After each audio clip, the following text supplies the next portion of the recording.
Right, good morning, Kitish, and anybody else who's out there. This is Economics, Psychology and Art. I'm Mrs. Julia Owens. This is down as Mrs. Hannah Irvin-Jones, and the other lady with the glasses on is Liz, our art teacher. So I'm going to speak very briefly about economics, and so I'm just going to share my screen with you. All right, I'm not being able to share my screen, so that's the first problem. Not to worry. So, Kitish, are you interested in economics? Just put your thumb up. Yeah. Okay, right. So, it's a very popular choice, and I'm not sure if we have other people out there as well. So. It's a very popular choice in the college. We usually have over 60 students doing AS. We normally take 50, 52 through to A2, and our A star to A pass rate is about 90%. It has been over 90%, and half of those A stars. So we've got a good record of results, as have all the subjects in the college. In terms of destinations, we generally send students to Oxford, Cambridge, LSE, UCL and Warwick. So that's the normal destinations for our economics students. And last year we sent 21 students to do economics and finance degrees in things like, well, economics, finance. And they do go on to do things like actuarial science, if they like statistics. And some have gone on to do masters in pure stats and then get jobs in they get jobs in investment banking and become actuaries and things like that. So there's a lot of scope for employment, and just out of interest, economics graduates are the second most highly paid graduates to medics. Right, I've only got about a half a minute left. My email, if you want to take my email, is julia.owens@ccoex.com. So it's julia.owens@ccoex.com. I do have an information sheet that I can give you. So the main questions that I am asked very briefly: do you need to have studied economics before? No.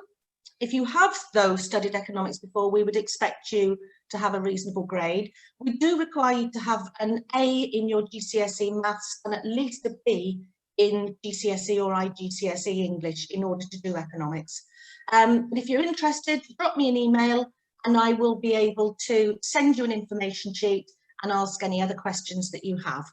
Okay, so I'm afraid it's very brief, but there we are. I'm going to hand over to Mrs. Irvine-Jones. Lovely, thank you. So hello everyone. I'm going to talk to you about psychology. I will also try and share my screen. That's also not available for me. Okay, so no problem. So with me, it tends to be that students want to know what psychology is to help them make a decision on whether or not they want to study it at A level, because most of my students have never actually studied this subject before. So first of all, I think it's useful just to give you all a brief definition of what psychology is and talk about some of the things that we would be studying. So psychology is the scientific study of human and animal behaviour, and the first approach that we look at is very much looking at the different explanations of behaviour. Sorry, should I say the first unit we look at looks at different explanations of behaviour. So these vary from biological explanations such as the brain, our genetics, our physiology causing our behaviour, through to behaviourist explanations that believe behaviour is entirely a result of learning and the environment.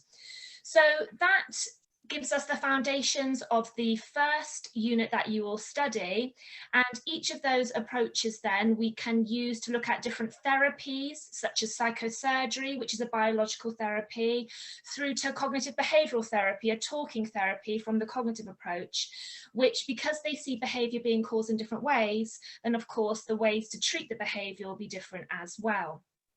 Moving on then, students will study research methods, so they'll look at different ways in which psychologists conduct their research. This can vary through from scientific methods like experiments, through to very unscientific methods such as case studies. And you'll be working on your evaluation skills in terms of looking at the strengths and weaknesses of these different methodologies. Finally, then, the last part of the AS course is where we look at debates. So issues such as, should the mother be primary caregiver of a child? Are eyewitnesses reliable or unreliable when giving a testimony in court? And this is really good because it develops your extended essay writing skills. So both of those units are exam assessed. They're an hour and a half long each, and they tend to be sat in May as well. Psychology is a really fantastic subject to take. Many students take it alongside the hard sciences, especially if you're thinking about a career in medicine or business. Psychology is really good to have because at the end of the day, you're working with people in all of those situations. So I think that's probably about it for me. That's the amount of time I've got. I will pop my email in the chat, so please feel free to email me any questions, anything perhaps I haven't covered already. Okay, I'll hand over to Miss Ryan then.